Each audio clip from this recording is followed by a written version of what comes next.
This is hump day, so after we get past today, we're good for the weekend. Everything goes much smoother for you after this.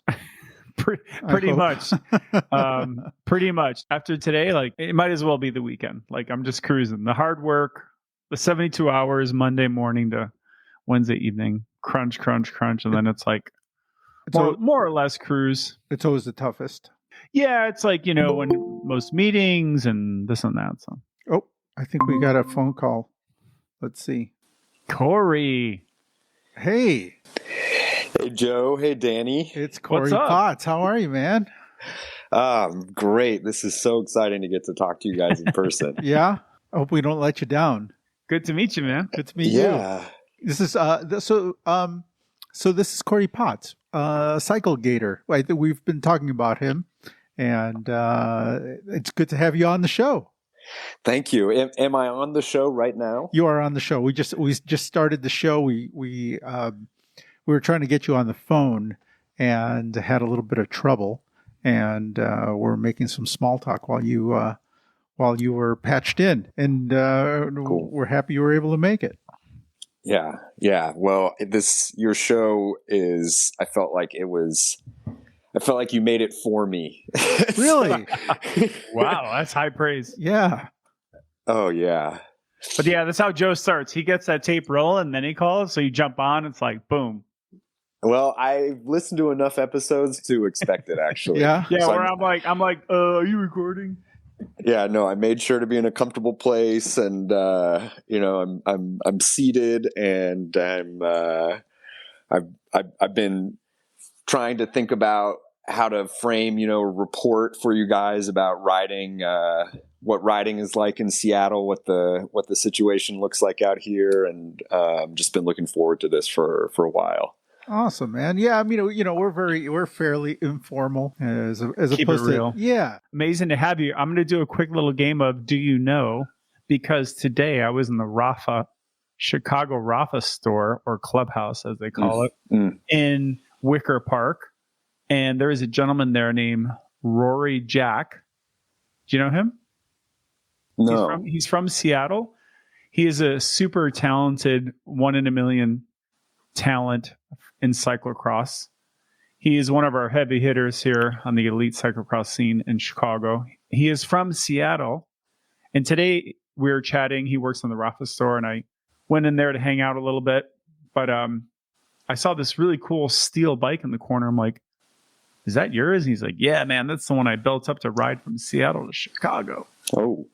So anyway, I just randomly wondering there if you happen to know him. He has 2 first names, so Rory Jack.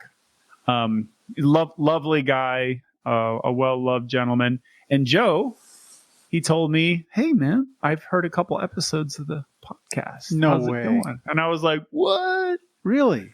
And he's one of 2 people this week, Joe. Another gentleman who lives in Europe, who's from New Jersey and spent some time here in Geneva, Illinois. He also said, "Hey, man, I've been listening to the pod." So shout out to Ethan Glading. His handle on Instagram is The Penultimate Stage. Huh. And he shoots a lot for crosshairs.com, if you know cxhairs.com. Okay. Bill Scheiken. And anyway, he's based now in Europe. He's in Paris, and he goes and shoots bike racing all over Europe, including the current cyclocross season, which is now ramping up. And they just had their World Cup race in Tabor, Czech Republic, my old stomping grounds. So anyway, if you don't know Rory Jack, check him out, and Cory, maybe you could check him out as well. But I believe he is from Seattle, so there you go. I'll check him out. I only recently got into bicycle racing, both as a racer and a viewer. Gotcha. And I know you both talk about, you have kind of the Racer Digest part of the show, and so I'm always like taking notes, trying to increase my knowledge of all the events and all the different racing. And I think next year is going to be the first year I get a GCN subscription, so I can actually watch more than just the highlights on YouTube. I recommend it. Yeah, it's fun, and you know what? They actually have a ton of videos, and they have a new one out called the art or science of cornering, and it actually looks really good. It's like a deep dive into like cornering. I watched the first 10 minutes of it. I'm going to definitely watch the whole thing, but they have a ton of like great docs, like really high quality, like Netflix quality docs on like cycling. I told Joe, we talked previously in the pod, Oscar Freire, correct me if I'm saying his name wrong, but the great world champion, the Spaniard, one of my favorite riders. They have a great hour-long doc on him, his beautiful house that he kind of like built for himself with it's like his own little museum to himself. It's so baller. But anyway, check out GCN. And yeah, we do the little racing stuff here and there. And when we're not talking about the bike shops of the world, virtual and IRL. Yeah, I mean, Danny and I met because of bike racing, or we were both involved in bike racing at that time, and so we have a long history with it. And Danny stuck with it. I kind of when I stopped racing, I just didn't. I didn't want to know too much about the sport. Like I need to separate myself from it a little bit. It's so cool to have you. You will be pleased to know you are the third official. No, sorry, I correct myself. Fourth. We had AJ on. How could I forget? Which was really cool.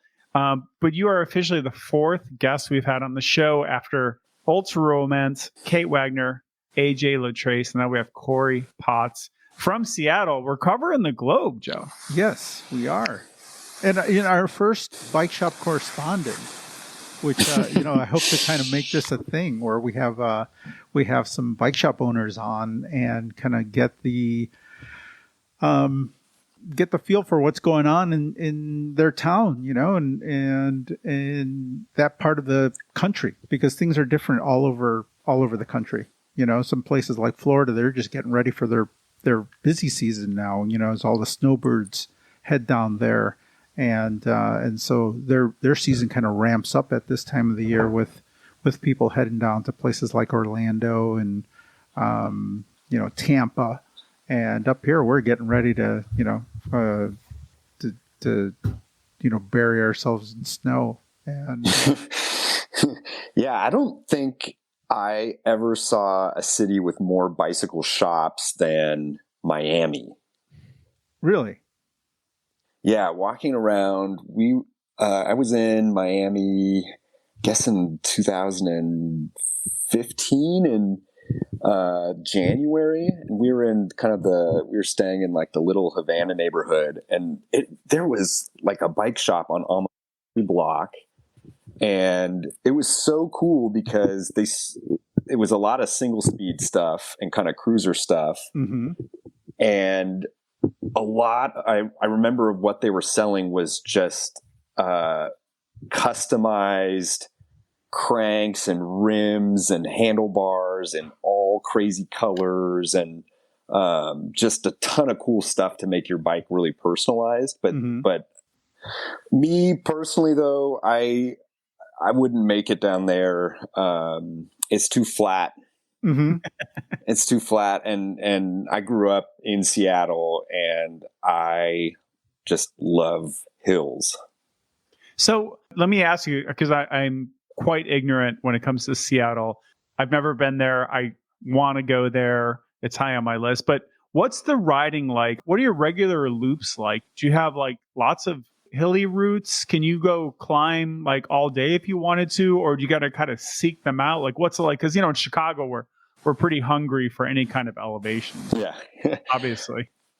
So, I mean, to go like way back in time, the land that Seattle is on was mostly carved out by glaciers, like 14,000 years ago.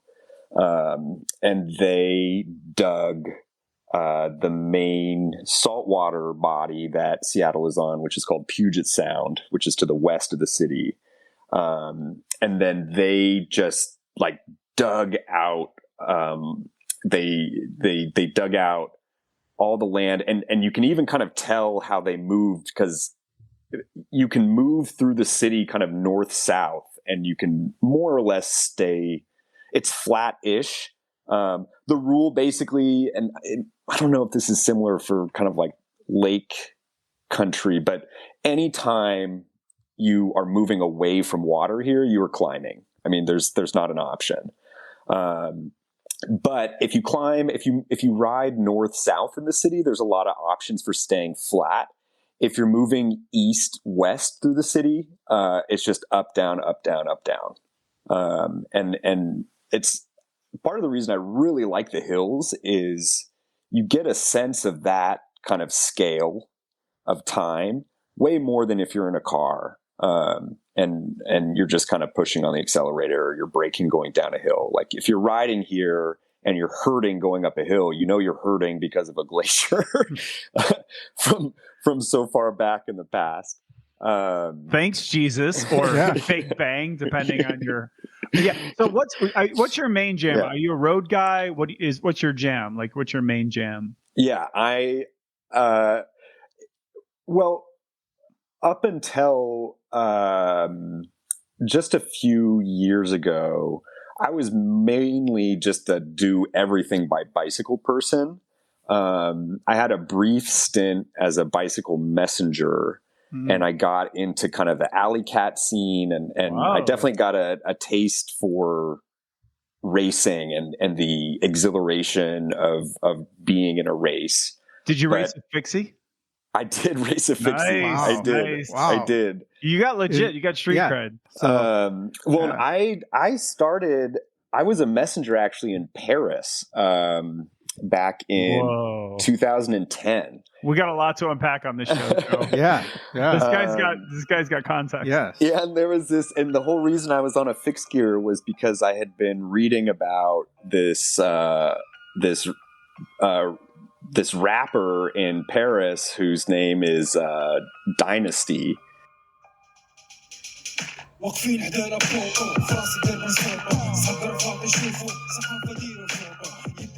And I read that this rapper was a messenger and rode a fixed gear. And as I was getting into being a bike messenger, I just had in my head that had to be what I rode, was a fixed gear. Wow. And I got involved with a bike shop there. So how did you so you were a messenger in Seattle, and then you decided you want to be a bike messenger in Paris, or were you going there for school or something, or? So the story is, my senior year of university here at the University of Washington, I was studying French literature at university, and I was an intern at the public defender's office at that time, and got involved with a really badass attorney who is now the public defender for King County. Her name's Anita Kendallwall. Wow. And we were working on a project to challenge how police here were using, they call them trespass admonishments, to basically control kind of the homeless population in the city. So the police were out banning people from parks, from public buses. And if you had received a ban and, you stepped foot in a park after that, the police could arrest you for trespassing. And so we wanted to challenge that, and we wanted information about how it was working. And the police handing out the bans were on bicycles. It was part of the bicycle squad. And so I had a bicycle. I had a 1974 Raleigh Grand Sport that I bought from a great shop here called Bike Works that sells a lot of kind of vintage secondhand stuff. And so I had that bike, and I had a milk crate on the back of it, and I had a bunch of clipboards in it, and I started just following the bike cops around, and I'd wait for them to hand out one of these bans, and then I'd immediately follow up and go talk to the person who had received the ban, and talk to them about ways to fight it, and we'd collect information that way. It's like Gonzo journalism. It was, yeah. I mean, aside from being a messenger, that was probably one of my favorite jobs. It's like you're like a real life activist. You're like out there. You're like participant, observer, activist. I love it.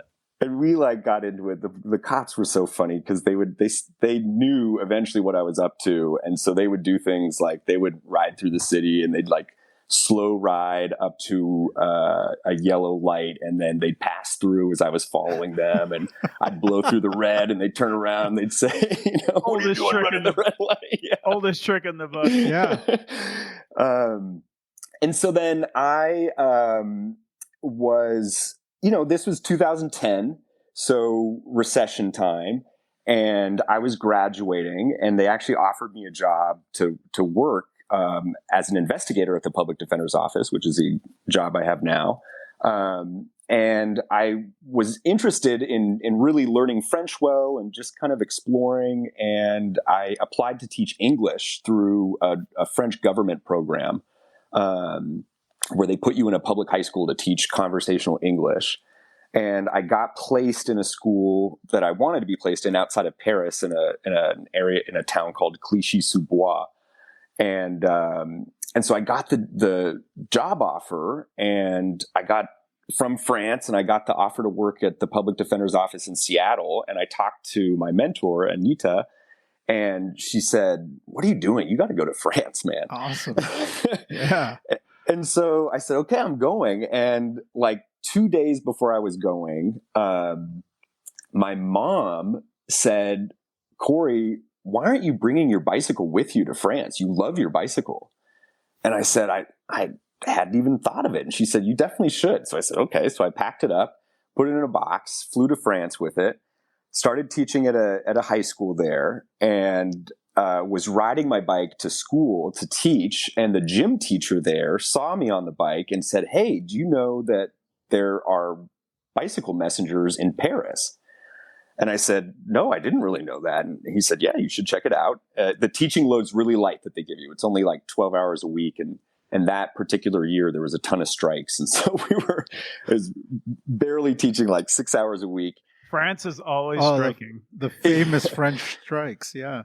And it was cool there too, because that they were attempting to reform the retirement code there, and so a lot of the teachers were really activist unionist types, and so on the days that they would strike, like the teachers would lead the students into the city on the trains, and like we would all go and march together in Paris, and like that was my introduction to Paris, was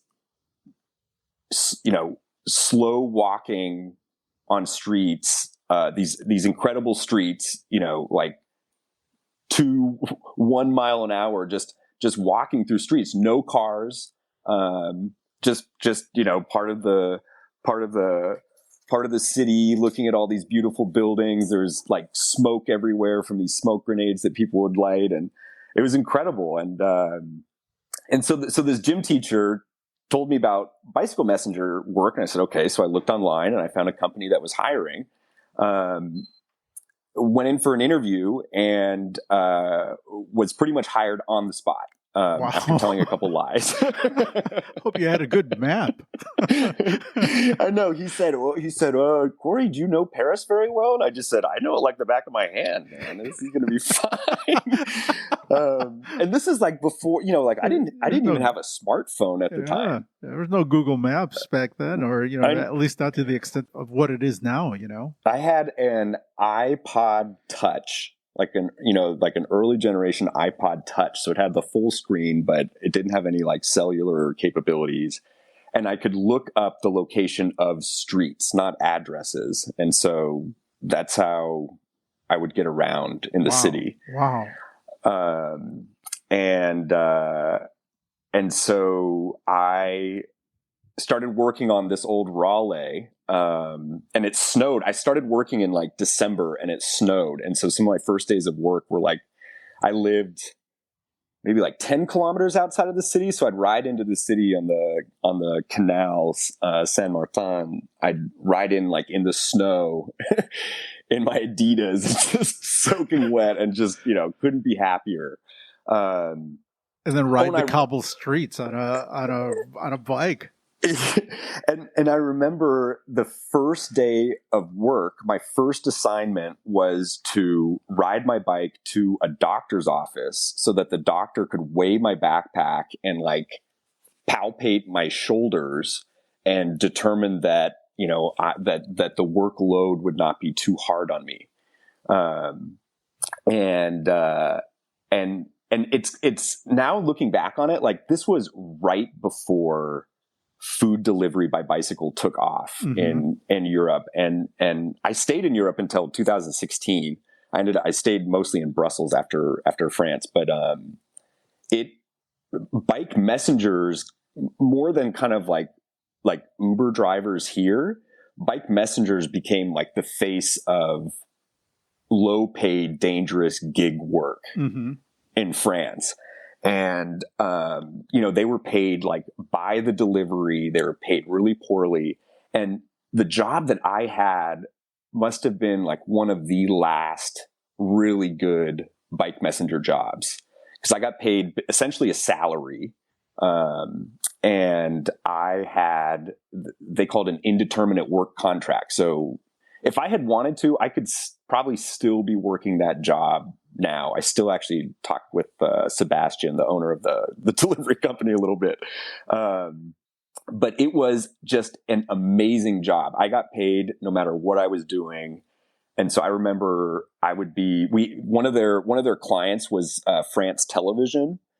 And I would run ad copy on these big VHS tapes between their different divisions. And so I'd show up at one spot and they wouldn't have the ad ready yet. And so I'd be waiting around for like 30 minutes to pick it up. And so I'd just sit. It was cold. I'd sit in the bathroom with the heater on and I'd eat baguettes and just wait and just get paid for doing it. And then they'd hand me off the ad copy and I'd ride it around and I'd wait for something else to happen. And wow, what a way to like learn a city, Oh like, my God. I Yeah. mean, you don't, I mean, you appreciate those things when you're young, but you really appreciate them as you get older and as you put more time between that and, your current self, because I think when you're that age and when you're doing it, it's fun and you're just, it's just something you're doing. But, 25 with 10 or 20 years, between you and that time, you really learn to appreciate, what you realize how unique an experience it was. And that someone paid me to do it. Yeah. I felt like I was getting, and I kind of was getting away with something because I did not have a work permit that allowed me to do that bike messenger job. And so this is the kind of person I am, but I looked up the legislation about, what could happen to my employer if they found out, the French government found out that I was working for him. And, I read that there were these really hefty fines that he could be assessed if they found out I was working that way. And so I told him, I said, Sebastian, I love this job, but I don't need this job and I don't want to like put your business under because you're being so cool with me. And he just said, Cory, it's no problem. There's not going to be any problem here. And I said, I don't know. And so I ended up even calling an office of like the Department of Labor in France. And I called them and told them about my situation. And they said, you've got the wrong office. You've called the wrong place. And I said, okay. And then I called the boss of the company back and I told him about the conversation. He said, well, there you go. You called them. They basically said that it's okay. So keep going. How long did you do that in Paris? I did like 7 months from December to June.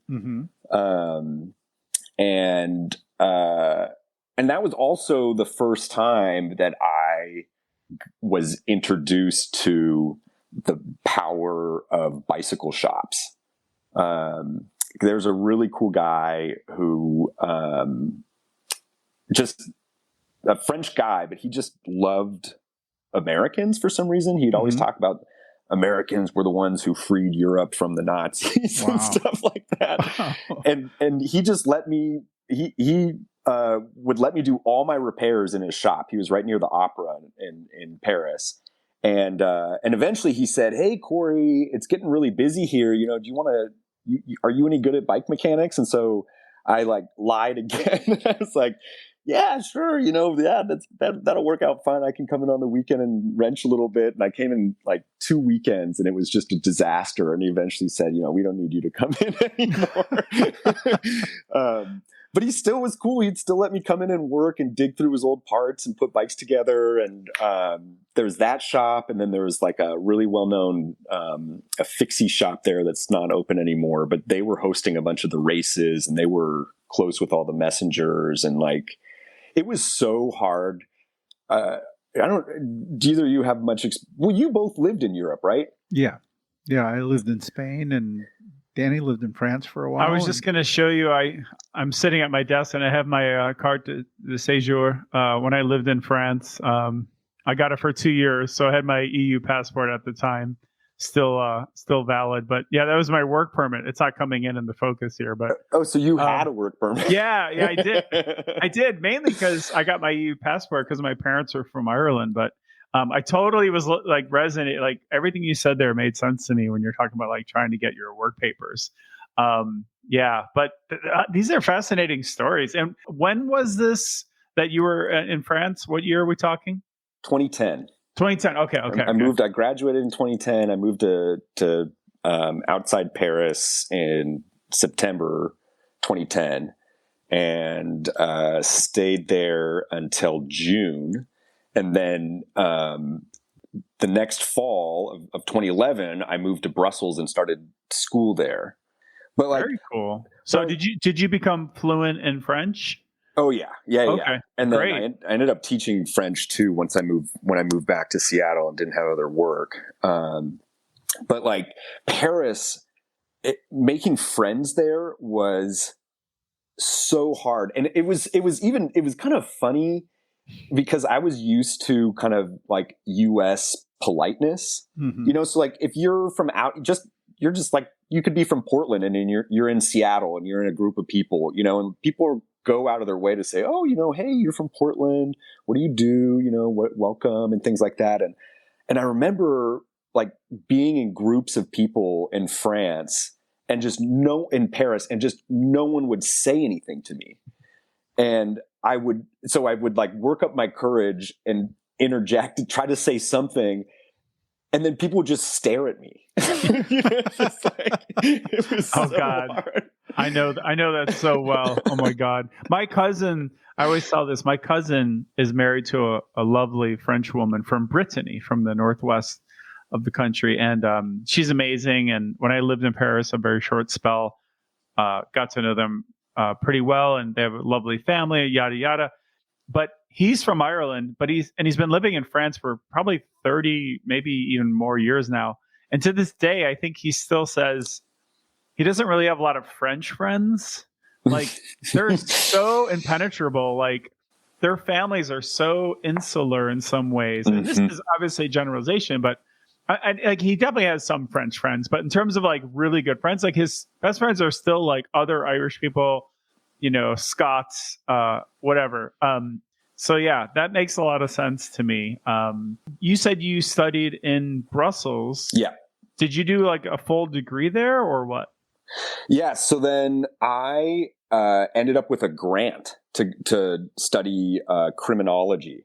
It's called the Brussels Free University, but it's free just because it's not Catholic. Okay.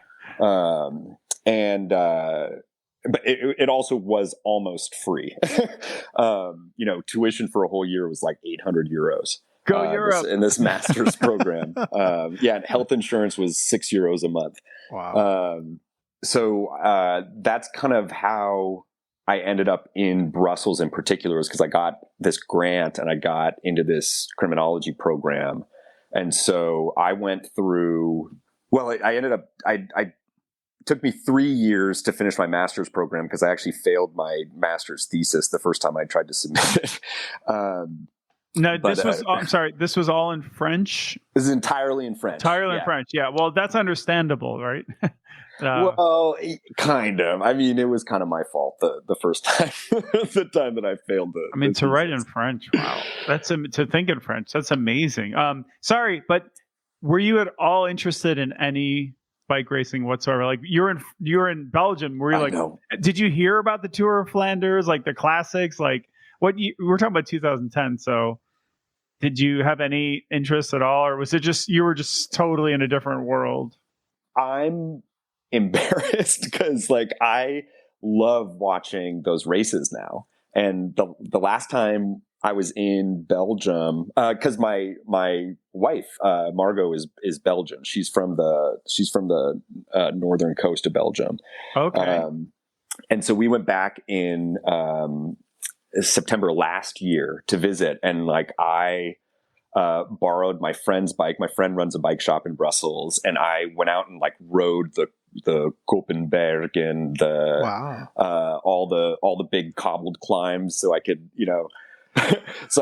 I rode the climbs with my Strava on, and then I like scrolled on Strava so that my time showed up like right below Matthew Vanderpool's, and took a screenshot and posted it on my Instagram. And people are like, "Wow, you're going really fast up those hills." And I said, "You need to look closely at the times."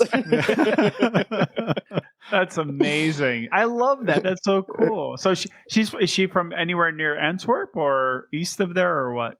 West of Antwerp. She's from West Flanders, from Ostend. Okay. Coastal town. Kind of. It was kind of a resort town. Vaguely aware of it. Yeah, it's like if you leave Brussels and you start heading to Ghent, and then the train goes Brussels, Ghent, Bruges, Ostend. They're all kind of in like a straight line northwest out of Brussels. Amazing. But like I lived in Brussels from 2011 until 2016. I ran a bicycle shop in Brussels, and no one around me talked about racing. I really think kind of what was going on is, Belgium's known as such a bicycle racing. They're just fiends for bicycle racing. But it's really geographic. It's like it's really concentrated in the north of the country, which is much more wealthy currently than the and just in kind of recent history than the southern part of the country, which is the southern part's French speaking, the northern part is Dutch speaking, and Brussels is right in the middle, but it is mostly French speaking. Most of the friends I had were French speaking, and I think that that's part of the reason that no one that I was really around was into racing. The race that I heard about, but again, I'm embarrassed to say I never attended, was the 6 days of Ghent, the track racing that they would do. I don't know. We were all, most people were just kind of riding around on like fixed gears or kind of those 3-speed Sturmey Archer bikes, and had no clue that there was that much racing going on. Like it would have been a 30-minute train ride. When I was in Brussels in September, actually, in 2021. You both probably know that that's where the World Championships were, and so that year. I actually did we took the train out to Leuven, and I got to see the women and men's elite, open road racing championships. With the pandemic and everything, I remember I was at the women's race watching them race and just like in tears as they were. I mean, it was just, I was so overwhelmed. That's the first time I've ever attended a professional bicycle race before. And it's like, you see all the country, like all the teams have cars with the country flags on them. And it's like, there's a team from Thailand, and then there's some huge team from Germany, and there's a team from Australia, and there's all these different countries, and they're all racing, and you're like an arm's length away from these amazing athletes. And I lost it. I can't tell you why, but it just totally took me watching those people race. And then that, also, I think, really got me into wanting to actually race more in like a formal way, which I've started doing just this last year. Really? That is so cool. Yeah. Are you doing road or cyclocross or what kind of racing are you doing? Well, road, but just like the one race that I can do, and that's actually really cool, is a crit race that starts. They race from May to September every year. They've been doing this race for like 30 years, and it's just about a 20-minute bicycle ride for me. It's in a park. Nice. Back to Seattle geography quickly. So west of the city is saltwater, Puget Sound. East of the city, where the city's a kind of on a long strip of land. East of the city is a very large lake called Lake Washington. And the crit races happen in a park that kind of sticks out into the lake. And there's a 3/4 mile loop in the park. What's the name of the park? Seward Park. And I'm gonna make an attempt to tie one more thing in here with that EF education mention that you made. So one person who raced at Seward Park and who actually I saw her race there. I saw her crash there. Her name is Veronica Ewers. Okay. And she has an incredible story. She was working, and I'm pretty sure there's an article about her the way she came up. But she was, I think, basically working as like in like the accounting department of the Children's Hospital in Seattle, and was a runner. And I've heard about her. Like one of her friends rode for one of the cycling teams here, and there's a lot of cycling teams. This one's called Fount. And the friend said, "Hey, do you want to come ride with us sometime?" And she said, "Okay, sure, I'll ride." And I'm gonna paraphrase my own memory, so this is probably far from like the actual article. But it's the way I remember this article is like she showed up with like a hybrid bike and like fenders and was in Crocs or something like that, and went on this group ride with them, and they noticed that she was fast. And so the team said, "We want to get you on a fast bike." And like literally like 3 or 4 years later, she's finishing top 10 in the women's tour. She just finished top 10, and she raced at this crit race. And when the Tour de France Femme finished up this year, at the next iteration of this crit race that we had, it's every Thursday night. The organizer, David, before he sent us all out on the course, got up in front of everyone, and he's like, "I'm sure you saw what Veronica Ewers did in the tour," and everyone was like, everyone saw, everyone knew. And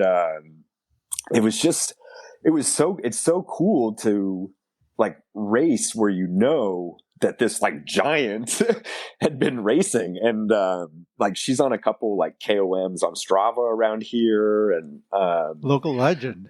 Yeah, yes, yeah, exactly. It's so nice. It's nice to have someone like that in the community.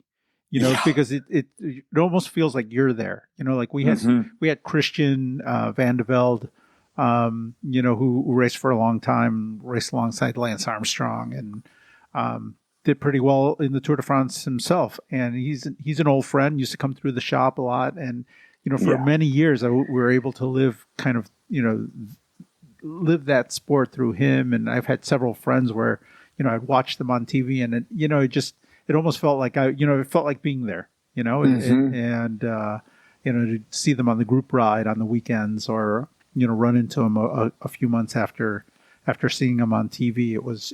It always means so much to have those people around. And you race faster. Oh yeah. Like when you train harder, when you know that race can produce someone, and like, then you're out there and you're like, well, maybe that's me. Yeah. What's holding me back? And so I would love to have been on that group ride where people are like, "Oh, who's the chick in the Crocs?" Right. She's really strong, man. Whoa, Veronica from accounting, and just my heart rate's jacked, and she's like talking. That's amazing. I do vaguely remember her when she was making big headlines a couple of years ago, and that amazing headline on Vela News, Veronica Ewers, from group ride to national podium to world tour. Yeah. It's amazing. And I do remember seeing her in different places. It's funny. You do hear stories of that. It doesn't happen all the time, but you do hear stories of people just kind of like randomly kind of getting noticed in different sports, of course, but in cycling too. And that happened with Evie Stevens, whose name came to mind when you mentioned a Seattle rider. She rose to fame. She now is retired. I've done some reporting on her, but she was an investment banker. She was living in New York. She was with her then boyfriend, if I'm not mistaken. That's how the story goes. And they were on some ride, and he happened to be like a Cat 2 racer. Okay. Like Cat 2, it's like 654-321 Pro. So he was like a very legit racer and spent a lot of time on his bike. So he's really strong, and was out on this like chill ride, and she's on this like basic bike, whatever it was, and sure enough, like gets her a decent bike, and she went on to be an Olympian, top 10 rider in women's races on the world tour. I believe she won the USTT champ at least once, maybe a few times. But that does happen. It's so wild. You're just on this ride, and people are like, I can't imagine how magical that must be when you're on the group ride and like you just see someone like, okay, this is weird. Like, you're crazy, like strong, like something you don't know it, do you? Oh wow, like that must be an amazing thing. It probably happens like handful of times. Yeah, there's always been there's always that standout person, right? There's always that one guy who shows up to the ride in sneakers and it's just like whipping the pants off of everybody, and you always wonder what that guy would be able to do had he, if he had some proper training or had a little bit of direction, I mean, it happens to this day. You'll run into those natural athletes. They come into the bike shop. Every once in a while, there's somebody comes in through the door of the shop, and if you're lucky to ride them, or you just see them, and you're just like, wow, that person would be a natural. If you, with a little bit of training, you could be so much better than I ever was. Yeah, right. Yeah, because just naturally gifted. Yeah. There's this documentary on YouTube about Jacques Anquetil. Multi-Tour de France winner. Yeah. A bunch of French like sports journalists talking about him. And I just remember they talked about bicycle racing and racers in French like they talk about livestock. Because they were saying about Jacques, they were saying like you could see his kidneys just bulging out the back of his jersey and so sexy. We need to bring that back. Hey, what are your kidneys like? That's like add to your dating profile. But I think that some people you're just, it's like, I guess big kidneys, big liver or something, your body just is going to process the toxins that get produced in, anaerobic exertion or something like that. Yeah, exactly. This race on Thursdays, the Seward Park Crit, it's not like unsanctioned because they closed the loop off. There is kind of always like an odd car that kind of drives. So they have like a permit and some.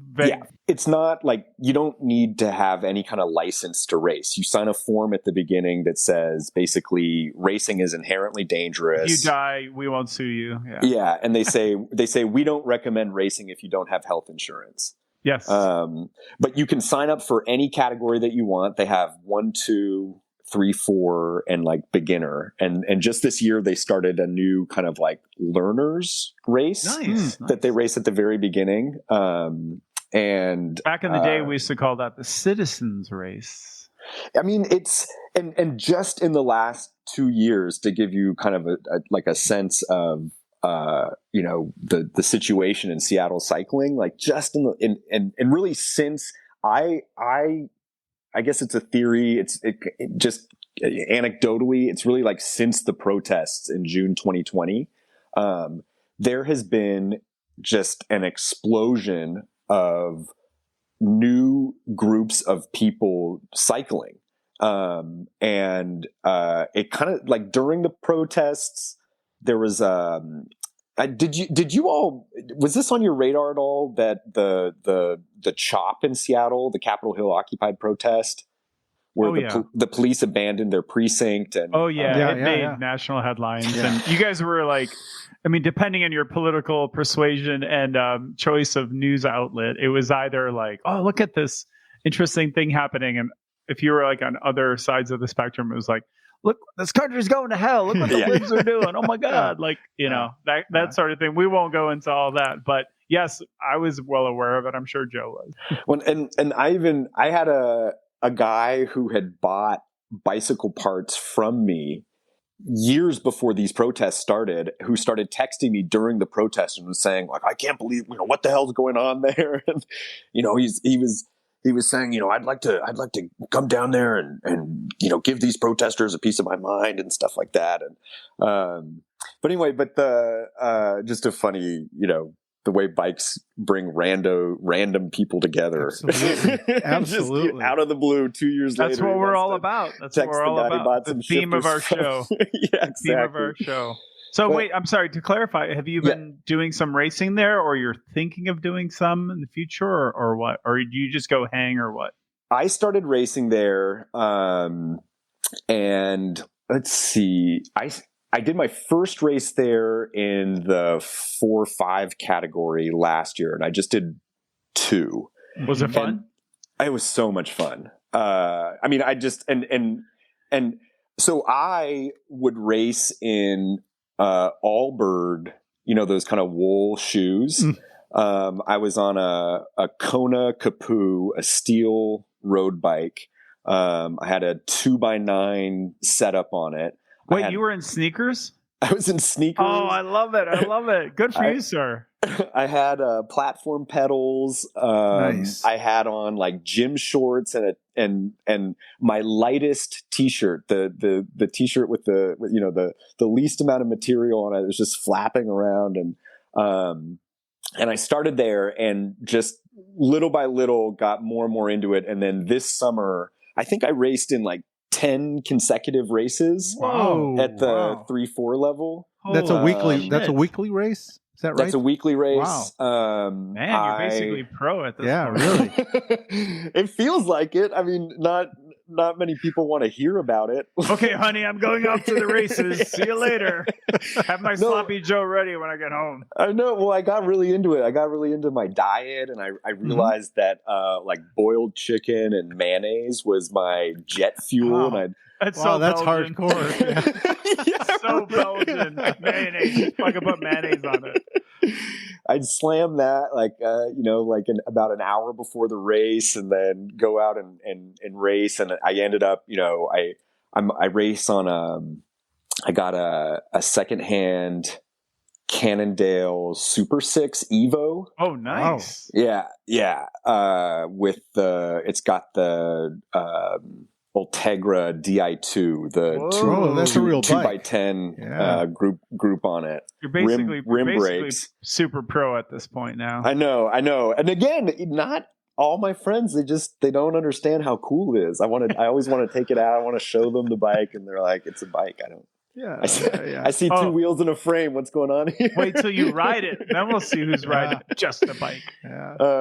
But I got really into it. And you were asking about kind of my loop and the riding in Seattle in general. And I admittedly am just judging by Strava. Because what I started to do was like I followed all the other racers. I tried to figure out who was winning, and then I followed them on Strava, and I was like, where are they riding?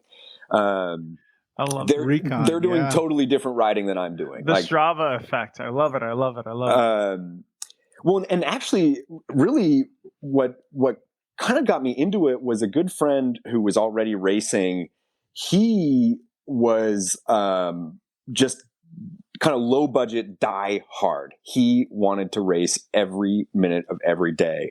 And so he would just go out and hunt KOMs all around the city. He'd look on Strava, he'd find a KOM, he'd say, hey, let's go out and try and get this. I'd like try and lead him out and see, we get the KOM together.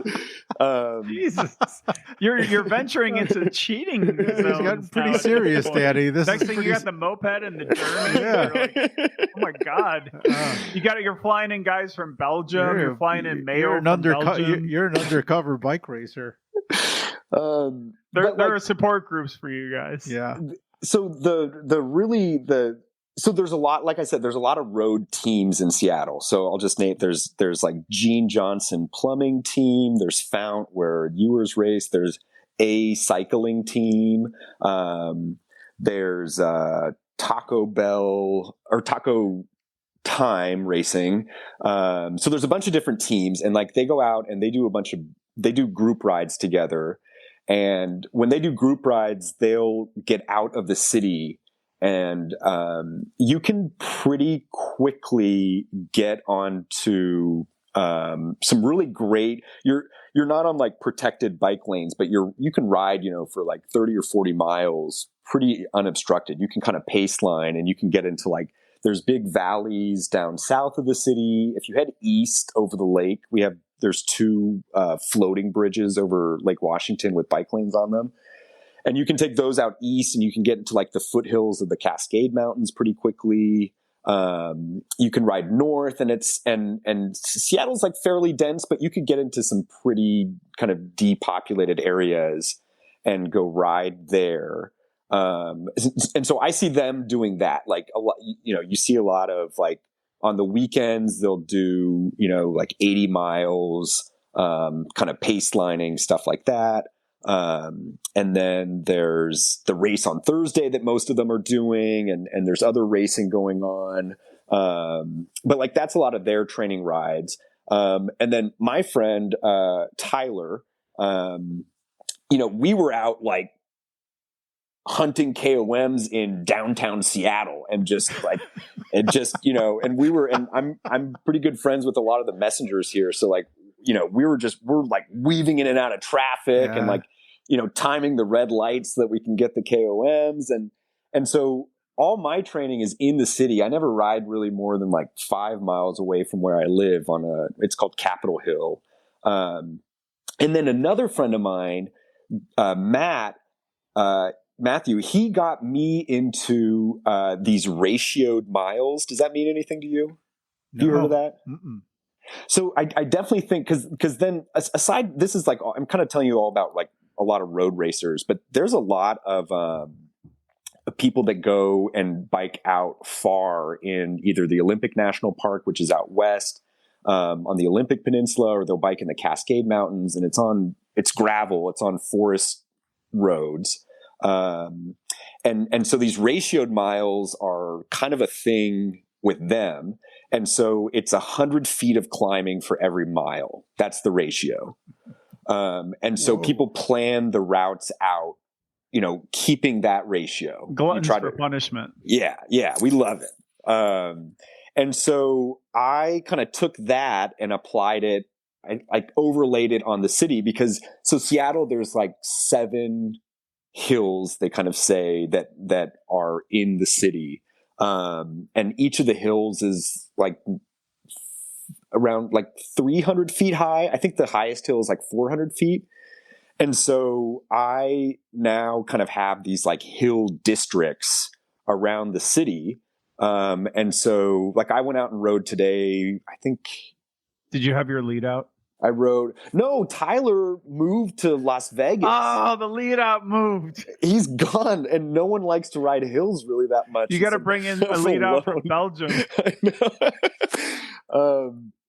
And so, no, I'm riding solo now, unfortunately. I know. No. We'll have to fly out there, Joe. I have like the weakest. I have my ratio of like local legend to KOM is embarrassing. I'm like the local legend on every Strava route around. Well, Chicago Yeah. has just enough really fast guys. Like I couldn't get a KOM if you paid me. Like Well, I'd have to create my own lame one that's like 10 feet long in my alley. Well, Like, here's an it's not happening. interesting one for you. That in Pittsburgh, they've got a thing called the Dirty Dozen that they do on the day after. I think it's on the day after Thanksgiving, and what they do is it's a race up a dozen like hills in Pittsburgh, really steep, like steep Everyone vomits pumpkin pie. yeah, like steep to the point where people tip over steep, you know. And so what they'll do is they'll like time trial up these hills or race up these hills, take a time at the top of that hill, and then everybody rides easily to the next one. And then they do this throughout the day, and there's like 12 of them. So That's my jam. yeah, If you Google some of the pictures that Joe's talking about, like it's legit. Like just to physically get up it is like a thing. yeah, It's, the, you know, yeah. The like, dirty, these are almost unclimbable, but like the people who have it down, they get the momentum, the gearing. It's insane. yeah. There was a Insane. year I was trying to gather a group to go and do it, but nobody's in shape at that. It's like You're talking like 6% body it's fat. the day like after Chris Froome, you and know? it's the day after Thanksgiving. You know, it's like it's a God. it's a difficult day to the go and biggest pull that eating off. day in America. And so, but it looks like a ton of fun. I mean, it just looks like a great time, you know. So I love hill climbing. Mhm. It's just like it's so just you against you, Yeah. you know. Yeah. And like especially because I do it in the city, and so you know some of the downhills I can get. There's one hill off. There's Queen Anne Hill, and I today I think I hit 43 miles an hour coming down Queen Anne, just rocketing down. But like you know that's dangerous objectively, and you know you can ride as fast as you can up a hill, and you're not going to really hurt yourself other than just getting really tired or bonking. Mhm.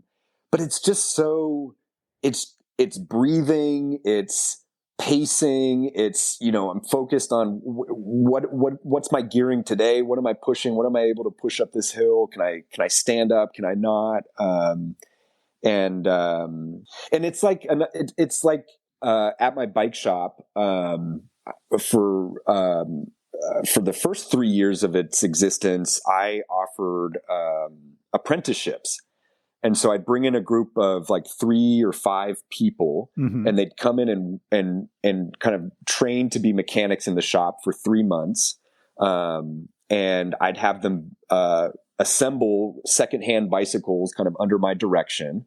And the shop would sell them, and the apprentices would earn a stipend for the time that they would work there. They'd come in once or twice a week for those 3 months. And it was popular, as I'm sure you could imagine. Yeah, and so I would do these call outs where I'd ask a bunch of shops to put out the word that I was hiring a new, it was, you know, like a new season was coming up, and I'd get a new group of apprentices in. And so I started sending out prompts to people, and I'd ask them to write in about what bicycles mean to them, basically. And what really started to stand out was how many people were saying, like, you know, this is mental health for me. Like, this is making me mentally healthy, riding my bicycle. It wasn't everyone, but it was really a not insignificant number. In some sessions, like in some call outs, like maybe half the people responding. And sometimes I get like 20 or 30 people wanting to join the apprenticeship, saying that mental health and cycling for them were linked. And for me, I know that's the case. And for me, I know that pushing myself up a hill, all the stuff that happens in my head, all the things that make me angry about the city and about the you know, policing, all the different things that make me angry. It's like, if I'm on a hill, those things are just, it's like sweat coming out of me, you know, just working it out. In your shop, your shop, the Center for Bicycle Repair, is that right? Yes. Yeah. Yeah. In Seattle. Yeah. I'm sorry. And so can you just clarify what is your main work? Is that your work, or you're a lawyer? Like, I wasn't sure what your main thing was. Yeah, right. Well, yeah, because it's you kind of found me through Twitter, which is more of my more opinionated side. I'm all for it. I'm all for it. Where I'm Cyclegator, but I'm Cyclegator because I'm a cyclist and I'm an investigator. Gotcha.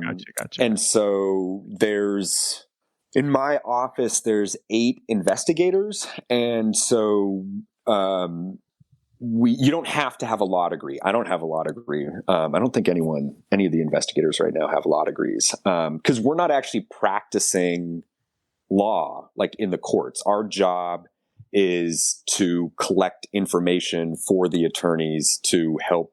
We're part of the defense team. There's an attorney, there's an investigator, there's a paralegal, there's a social worker. It's a public office.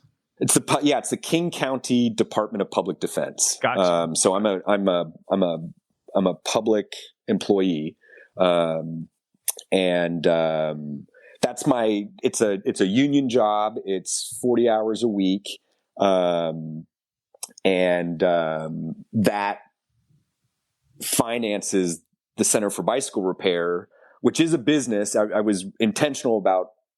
I operate it as a business. It's not a nonprofit, but it does not turn a profit. And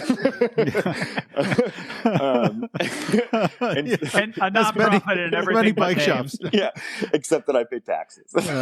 And so that's something you're doing more like philanthropy, like just community goodwill kind of thing. And what is it exactly?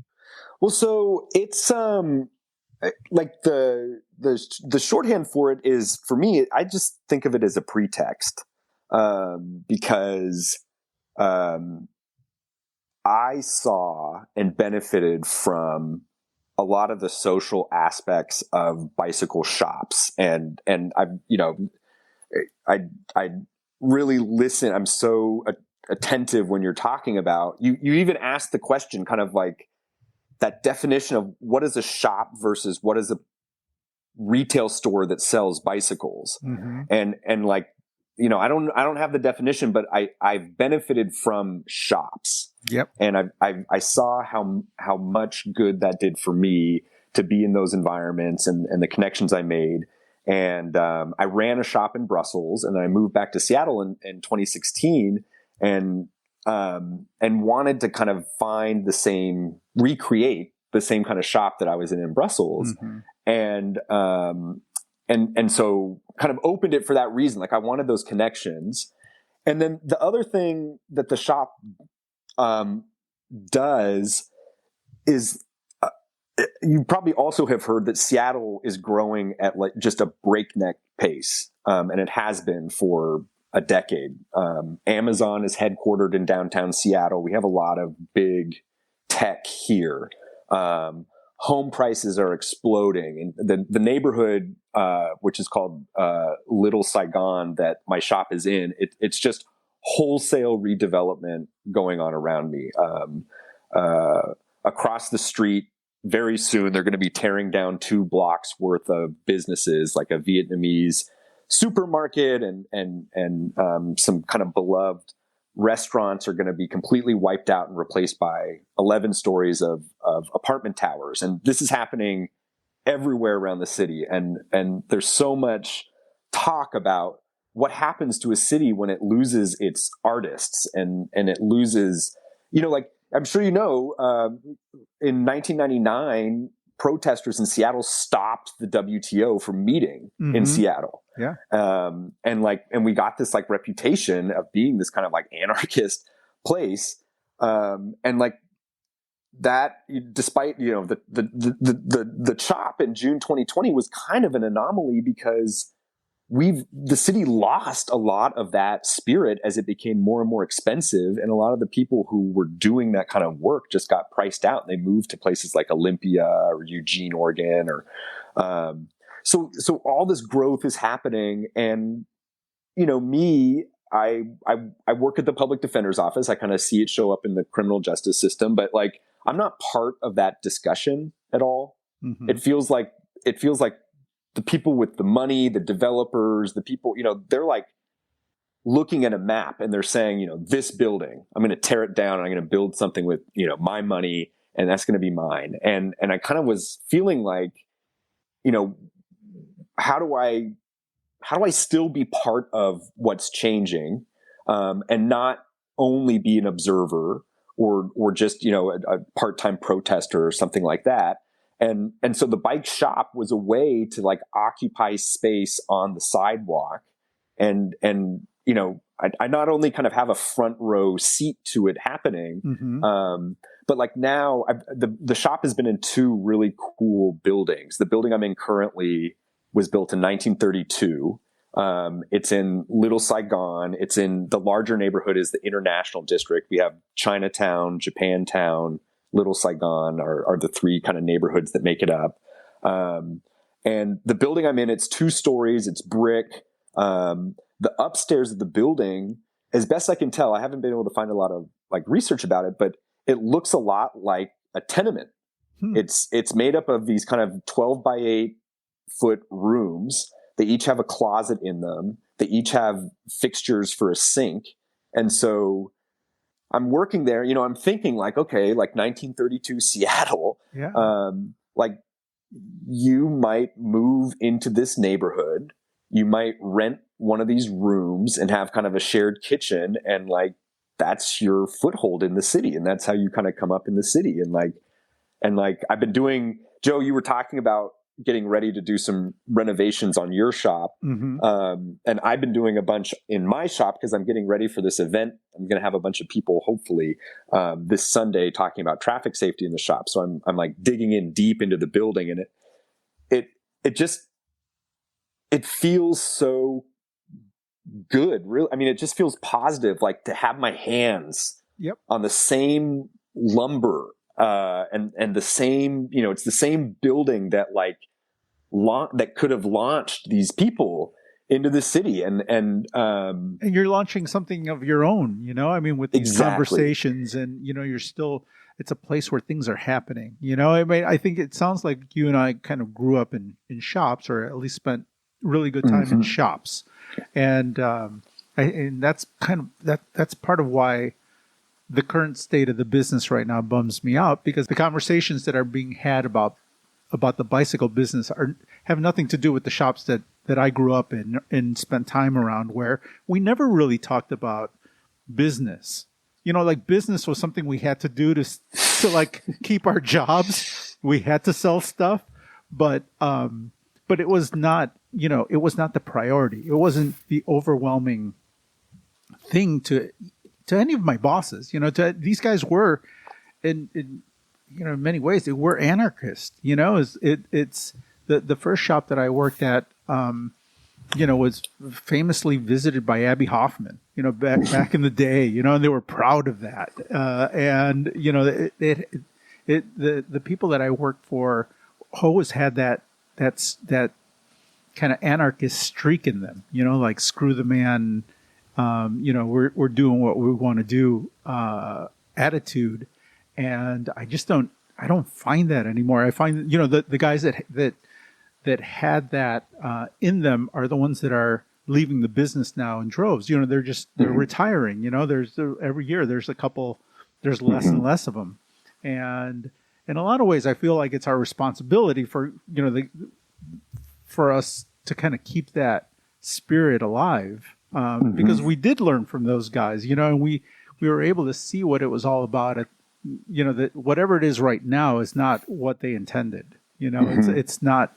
It's not the way that that's not the way that I learned the business. And I don't know. I mean, I'm really happy when I find someone like you who has a shop and has the same attitude towards what we're doing, because there's more than just you and me out there. I run into them, and we don't have very much of a voice.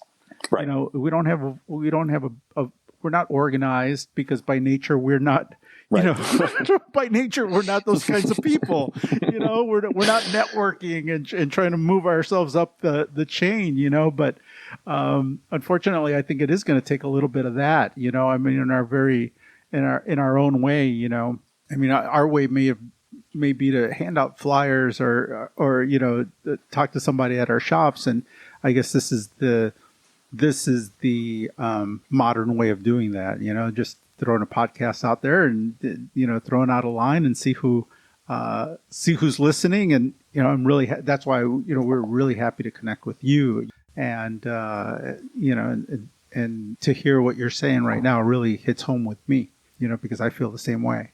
Well, yeah, that's why I told you, like, when I first started listening to Bike Shop Society, I was like, this is for me. Like, this is, if I wrote down what kind of podcast I would want about cycling, and it would be about shops. Yeah. and it would be like this, about the kind of mystery and that kind of that thing that's difficult to define, about shops. And then I guess, though, I feel like I want to say also, like, I feel so good in shops, but then part of the thinking too for the Center for Bicycle Repair was also hearing from people who had these really bad experiences in shops. And it's like, it's like pretty ubiquitous. I feel like, the experience that a person has with, like, a know-it-all kind of condescending mechanic, and it turns them off, and it's just like, it becomes like a stereotype for shops, is that kind of like, well, I'm afraid to say anything because it's going to make me, I'm going to feel like an idiot if I go in there. And I actually made, like, kind of a connection with criminology, because we read a lot. The criminology school that I went to was like the program that I was in is like a kind of like an abolitionist criminology program. It's like really critical. And so we were reading a lot in that vein, and they talked about the problems with, especially in, like, juvenile courts, when someone gets hauled in front of a judge and that person then has to kind of, like, perform the role of the accused person. And they're told when to stand, they're told when to sit, they're told how to talk, they're told to shut up, this and that. And so the person in front of the judge is, like, having to invent this version of themselves that fits into the court. And so I really thought about it in terms of what happens when someone comes into a bike shop. And I even, like, I broke it down to the point of like, someone comes into the shop and says, like, I have a problem with my derailleur. And so you're a mechanic, what do you hear when you hear someone say, I have a problem with my derailleur? Well, you hear the word derailleur. You assume that there's something wrong with the derailleur. So that's where you go look for a problem, is the derailleur, and a lot of times you look at the derailleur and it's totally fine. There's nothing wrong with it, Yeah. And so I started thinking about it, and the connection I made was, like, a lot of people walk into shops and they invent this version of themselves, which is like, I need to be someone who knows about bicycles now. And so they're they're making an effort to connect with the mechanic, and they're saying, like, okay, well, I got to speak this person's language. Like, well, how can I describe this problem? Well, I don't, derailleur is like that exotic word. It's involved with shifting somehow. And so you just kind of say the word, and it's like, and it's so funny because maybe funny is really not the right word. It's like ironic that it can so easily turn into a bad experience, when really the person probably is trying very hard. Yeah. Trying very hard to, like, put into words that they think the mechanic needs in order to investigate the problem. Yep. And it's so easy for that person in the wrong shop to be completely shut down, right? Yeah. Because that if they walk into the wrong shop and they say that they'll get that condescending answer from the know-it-all mechanic, from that guy that we all know, that shop that we know, that will just shut them down there, or, treat them like they don't know what they're talking about, won't meet them halfway, and try to understand what they're saying, Yeah, I mean, we all know people like that in the business, And, I mean, I'm that guy. yeah, well, if it's been a long day and I've Yeah. had a frustrating time with a Sure. bottom bracket or something, Yeah. I can get a little salty, and then I realize it's probably time to shut it down. Yeah, absolutely, absolutely. And I mean, having empathy, right, for the Exactly. customer, for the person that comes in, is very important. I learned that from my bosses. And it's a word that he used recently that I didn't really get. I'm just using that word now because my old boss during the, I think you heard that the bike shop that I worked at for a long time just shut down. Yeah. And so we cycle smoothing. Yeah. And he and I had some really long conversations, over the past month and a half or so. And he used that word several times, when describing some of his current employees, because he was recommending that I maybe talk to them, and that's the way he described them. He's, he has great empathy with the customers, and it was kind of some insight into him, because he did notice those things. He did notice, which of his employees over the years had great empathy with the customers and who knew how to talk and handle people, and when you run a shop that long, you have a feeling for that.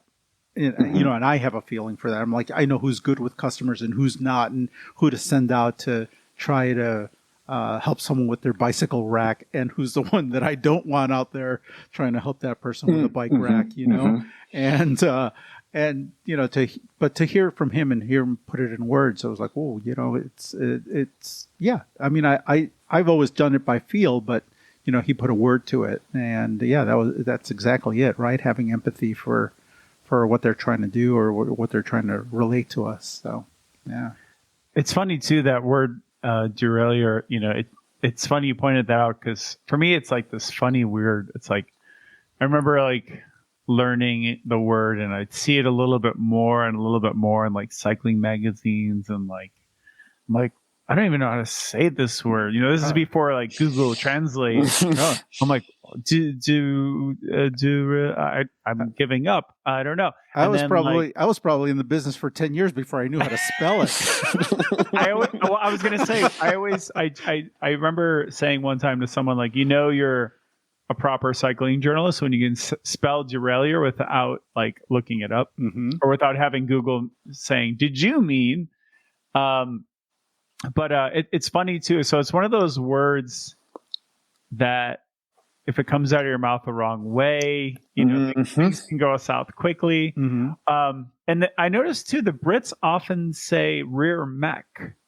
So they will use rear mech as a substitute for derailleur. And I always wonder if there's a historical thing there, given their battles with France over time. I'm sure it's almost like a linguistic thing where it's like, we just say rear mech.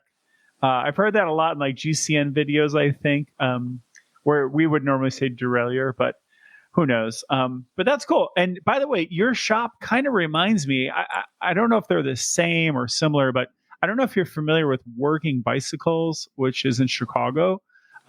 But I'm definitely check them out. I'm picking up like a similar kind of vibe almost.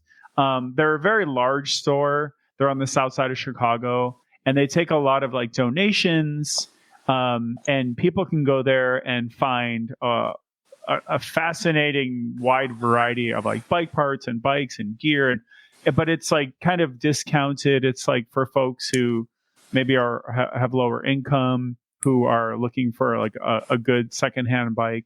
But they have a whole like volunteer ethos and community vibe, and they do a lot with that. I went down there, I think last summer, and it was amazing to walk in there. It's like this giant place, and it's kind of got like a community activist.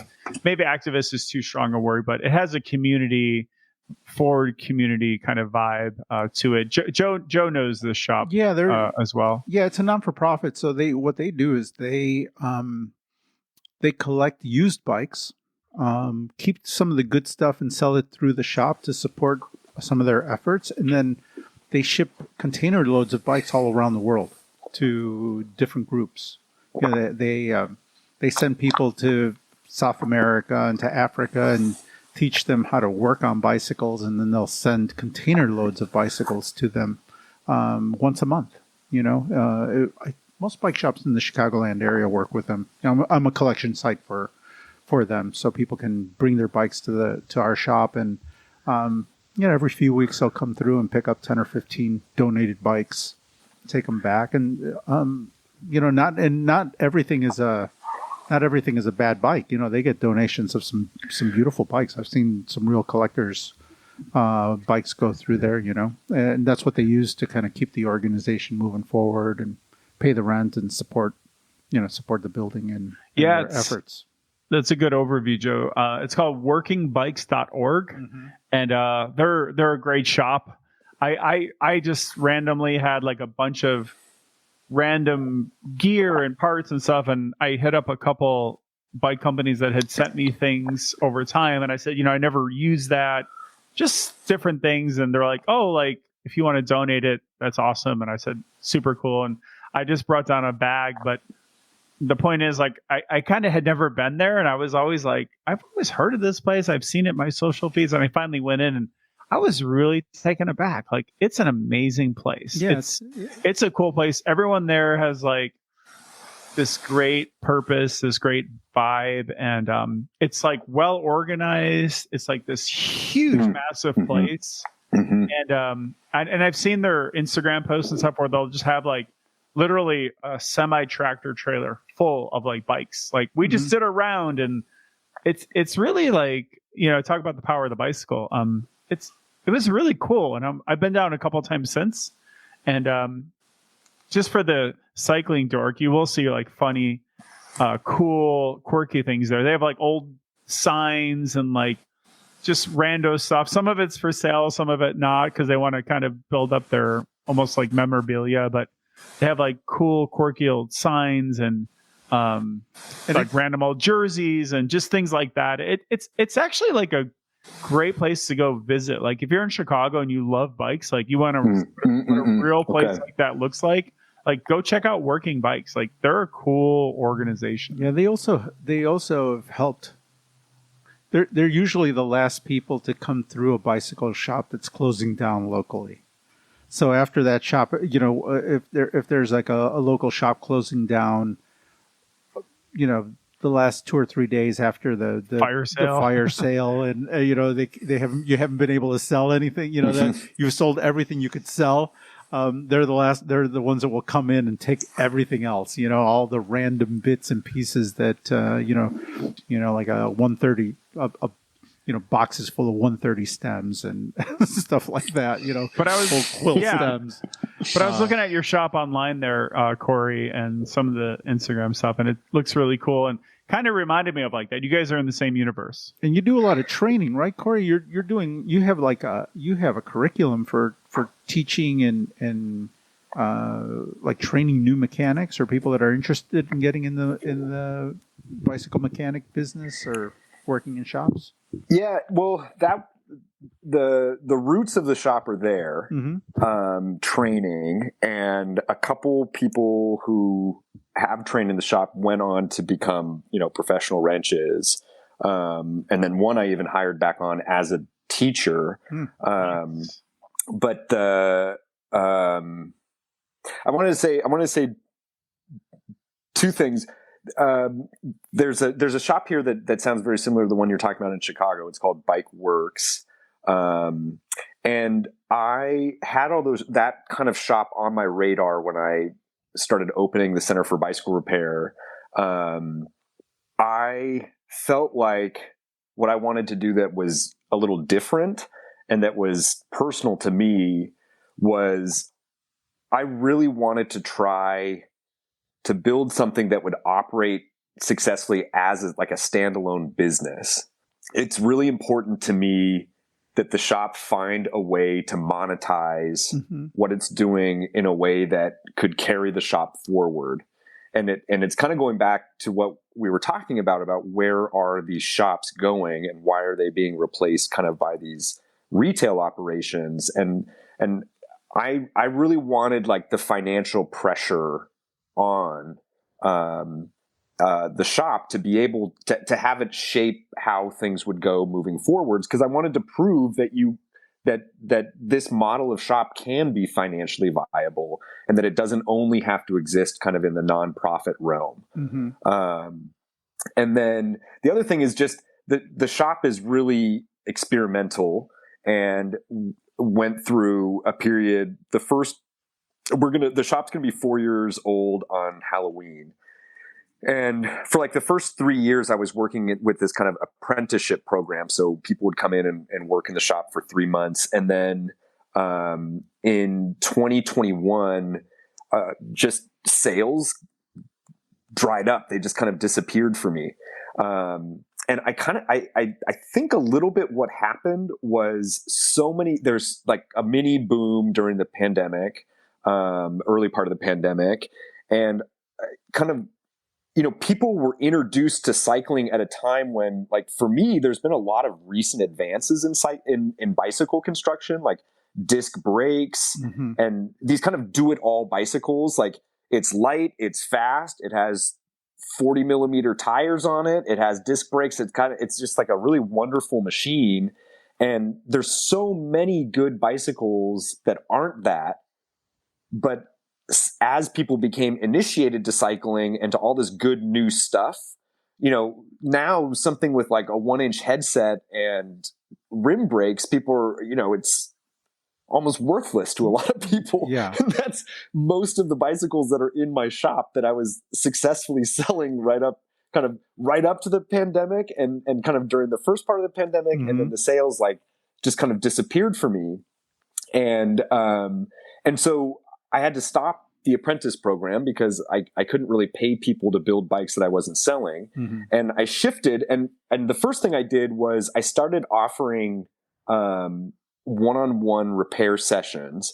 And I did that Tuesday evenings. And I started in, I think I started in like April 2021. And I did it Tuesday evenings. And I had every Tuesday booked through August. Wow. People coming in, and we would work on whatever they wanted to work on. We'd work between like 1 and 3 hours. And so I started getting a feel for it, and I started noticing like, what are the common problems? What are the effective ways to kind of help walk someone through understanding the bicycle as they're working on the bicycle? And then on that basis, I wrote a curriculum, and I started offering then a group class, to 5. My shop set up so I have 5 repair stands kind of all in a row in the shop, and a really basic set of tools for each workstation. And so initially I taught the curriculum. It was 4 weeks. People were signing up for 4 weeks of instruction for 3 hours every Saturday. And people did it. It was really cool. I think it was like, part of the pandemic loneliness kind of drove people to it.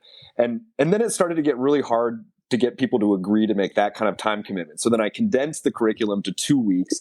And now I've got it condensed down to a 1 day, 3 hour session, where I have this kind of this flow through all the major systems on the bicycle.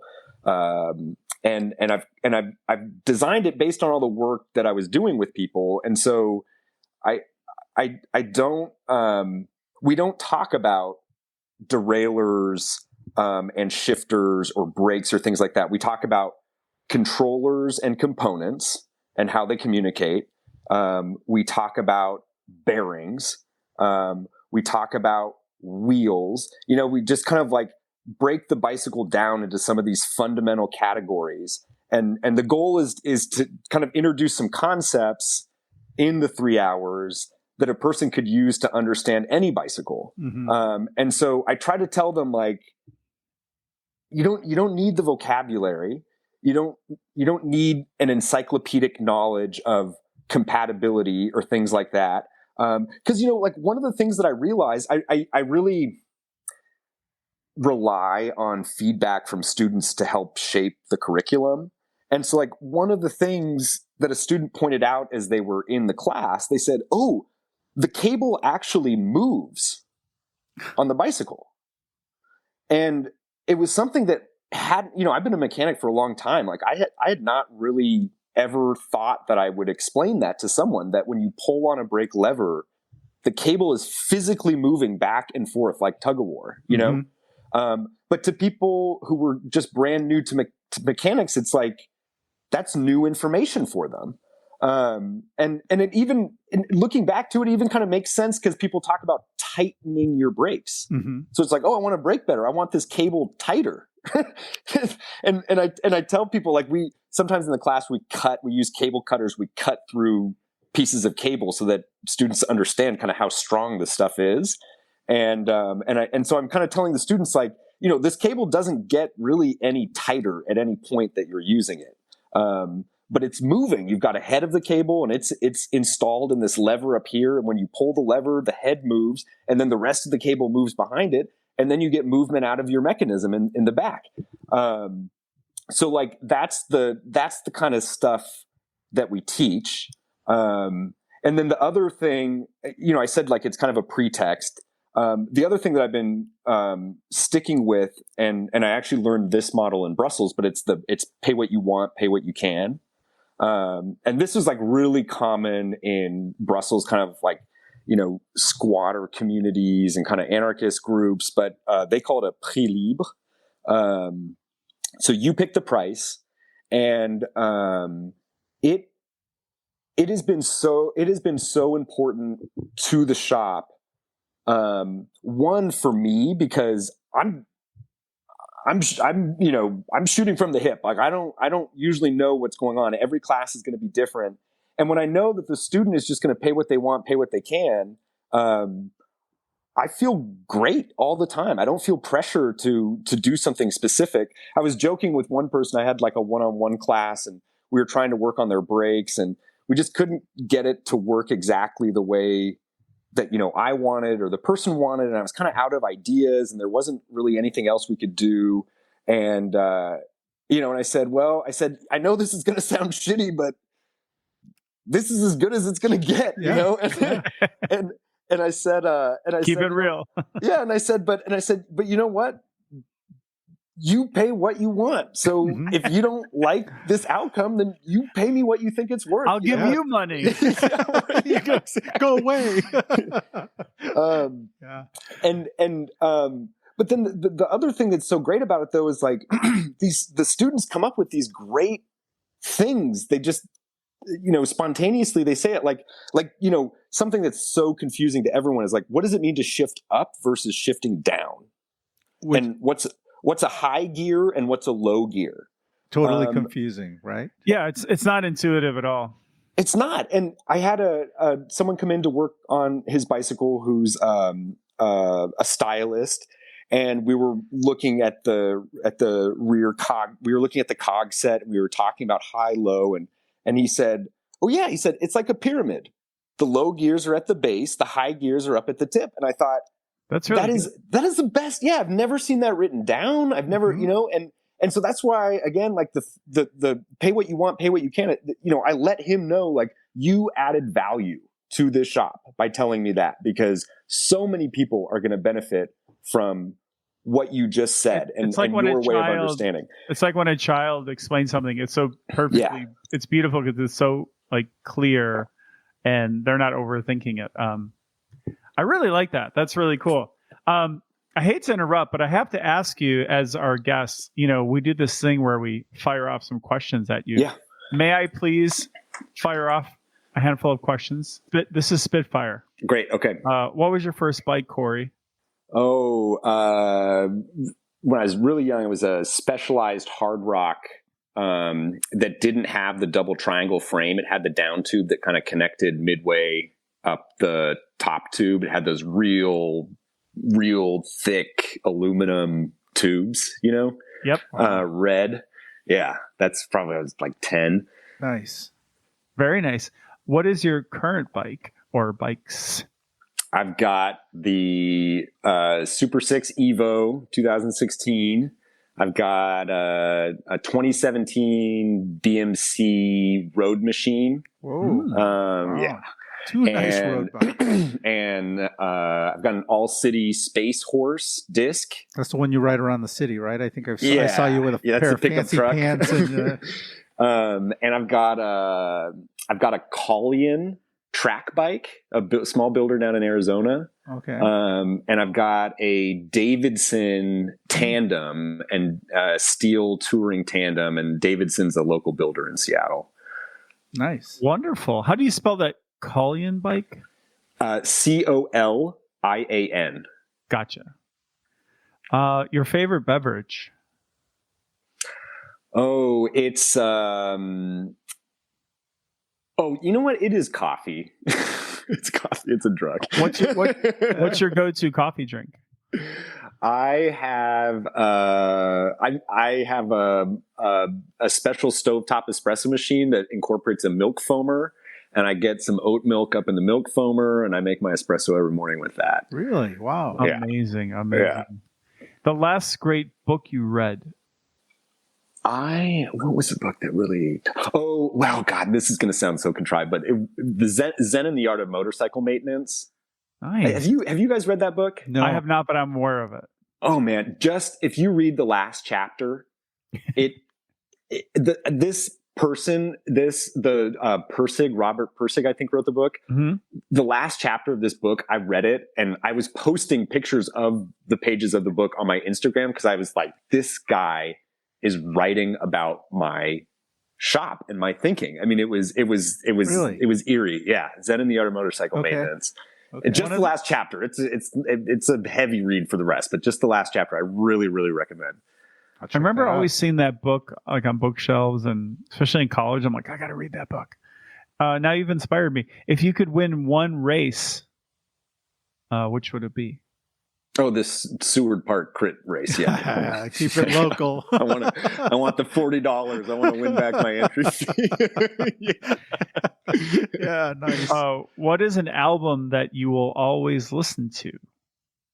Oh boy. I will listen. The album really that almost led me to France was the Prose Combat album by MC Solar.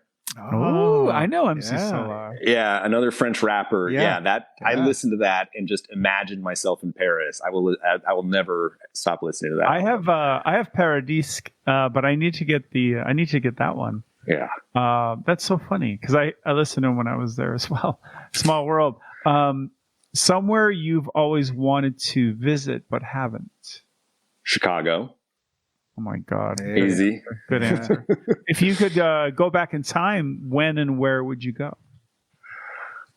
I've been reading a lot I've been kind of thinking about writing about like the history of bike shops. Mm-hmm.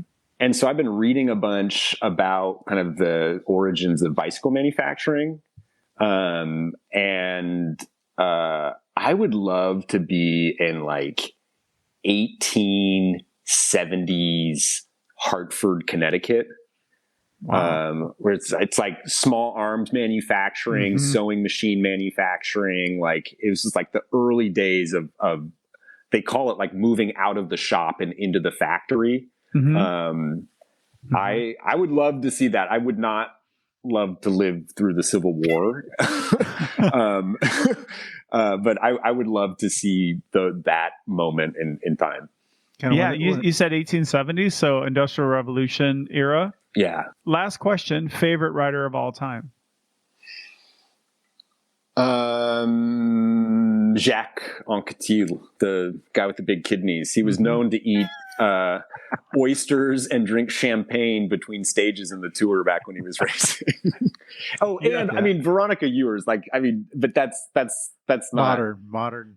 Hey, but Jacques is if anyone compared me to a writer, that's who I want to be compared to. Nice. Yeah, no, that's great. I love all your answers. They're so good, and it's been lovely to meet you and to speak with you. And I hope we do this again. And I love all this stuff you're doing. Like it sounds like you're doing a lot of great work in different ways and levels. And it's always great to reach out to someone from our listening audience and chat with them. Well, my voice quality might be down now because I had to plug in my phone. You sound fine. Perfect, you sound fine. Oh, perfect. Well, yeah, I really, really, really appreciate what you guys are doing, and I'm talking up the podcast to everyone who's willing to listen to me. Awesome, You've mentioned a lot of people who are going to be on the show, and I am certain that I am going to be telling people like, oh yeah, that show that like, that show that like the owner of Specialized was just on, and like all these people, like I was on that show. Yeah. Yes. You're on that show, Cory. You're our Seattle correspondent. So, you'll, yeah. If you ever want to talk again, I'd love to. Absolutely, man. This is my main thing. Yeah. I mean, we like, I intend to keep track of, what's going on across the country. We'll check in every once in a while. It doesn't always have to be 2 hours, but if, you give us 10 or 15 minutes here and there, that'd be great, man. Yeah, it's funny you said that. It's amazing you said that, actually. Like, I don't know, Joe and I we've been around the block a little bit, and we love to talk to the big names, but I think, we love to talk to everybody. And so we're not like so starstruck and phased that, I don't know, people who have these big names walking around. We like to talk to everybody, and we see everyone as equally interesting. So it's so cool to hear about Seattle, a place I've always wanted to visit. I've never been, and a place I've always wanted to ride. So I'm just speaking selfishly now, but I want to come there. I want to bring my bike. Now that I got the fenders on and I could ride around Seattle. Well, we have to be in shape, Danny. You could show me your good coffee shops, and I want to do that. So we should have a Bike Shop Society road trip, Joe. I'd love to make it out to Seattle, man. Or just you send me your height and your inseam, and you can fly out here. We'll have a bike ready for you. Sweet. Oh man, that's pro. Yeah. That's pro treatment right there. Steel out here. That's right. Awesome. Yeah. So best of luck, Cory. Yeah, great Cory. speaking with you. Thanks for your time, and we'll chat with you more online and other places. Great. Well, yeah, can't wait to see what you guys are going to be doing next, and thanks for including me. Awesome, Cory. Thank you. Talk to you soon, okay? Okay. Bye. Bye. Take care, buddy. Wow, Joe. We pulled it off. We did. What a great guy to talk to. He was what a good man. What a mensch. What a good human. Yeah, an interesting guy. I could tell by, the little back and forth that we had, and he was one of the first guys to reach out to us when we got to show up and running, and it was great to make this happen. Yeah, I love his stories. I love when he was talking about climbing, the one-on-one, the challenge, almost like when you're like in your literature 101 class, it was like man versus nature, like I see like the man against man struggle, like man against self, climbing up a mountain. And that was kind of cool the way he talked about that. And then just that stuff he does, like that shop he does, I think he does it on Saturdays. He's got his thing going in addition to his 40-hour-a-week job. And his backstory, right? I mean, oh yeah, Paris and Brussels, and yeah, I mean, that's pretty cool. That's very cool. That's very cool. Yeah, I know. I was just like, whoa, you have an advanced degree in a foreign language from a foreign country. Yeah, and it's so cool. And I love how he was like, yeah, I wasn't really aware of bike racing when I lived in Belgium, the hotbed of cycling for the world. But now I look back on those races and I'm watching them. That is so cool too. I will end quickly here. Sunday had a lovely, lovely ride with our friend of the podcast, AJ Latrace. Another one. I saw that. We had a nice little leafy fall foliage ride. We went up north, and I think he really enjoyed it more than the last, even though the last one turned out to be pretty good. This one was just a little more adventurous. We're a little more off-road, and just enjoyed that. Mid-October is like the peak colors, right? So we really hit it there. That was super fun. We had a really good time. So we'll have to have AJ on the pod again soon. And then hopefully we'll sneak in that ride, Joe. I'm holding you to it. Yeah, I'm holding you to starting it, to get man. cold, Danny. Oh, come on, Joe. I know. Actually, I'm thinking about the nipple test. Yeah.